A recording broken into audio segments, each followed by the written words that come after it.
সনাতন ধর্মাবলম্বীদের অন্যতম প্রধান উৎসব জগন্নাথ দেবের রথযাত্রা। দ্বীপ জেলা ভোলার তজুমুদ্দিন উপজেলাতেও মহাসমারোহে জগন্নাথের রথযাত্রা পালিত হচ্ছে। আষাঢ়ের শুক্লপক্ষের দ্বিতীয়া তিথিতে পুরীর আদলে এখানকার ইস্কন মন্দির ও স্থানীয় সার্বজনীন মন্দিরগুলোতে নামে ভক্তদের ঢল। সকাল থেকে তজুমুদ্দিন উপজেলার কেন্দ্রীয় কালী মন্দির, অনিল বাবাজির স্বরূপ আশ্রম ও ছোট ডাউরি ইস্কন মন্দির প্রাঙ্গণে রঙিন পতাকা, ব্যানার আর মাইকের শব্দে উৎসবের আবহ সৃষ্টি হয়। তিনটি সুসজ্জিত রথে জগন্নাথ, বলরাম ও সুভদ্রাকে বসিয়ে মাসির বাড়ির উদ্দেশ্যে টানা হয়। শিশু থেকে বৃদ্ধ সব বয়সের মানুষ রথের দড়িতে টান দিয়ে পুণ্য লাভের আশায় অংশ নেন।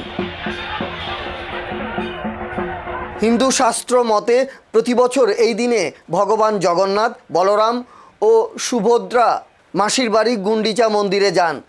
ভক্তদের বিশ্বাস, রথের দড়ি স্পর্শ করলে বা টানলে পুণ্য হয়। ধর্মীয় আচারের পাশাপাশি এটি সামাজিক মিলন মেলায় পরিণত হয়। রথের উদ্দেশ্যে দূর দূরান্ত থেকে আগত সকল ভক্তবৃন্দের উদ্দেশ্যে রথের প্রসাদ বিতরণ করা হয়। 9 দিন পর উল্টো রথে আবার রথ ফিরে আসবে মূল মন্দিরে।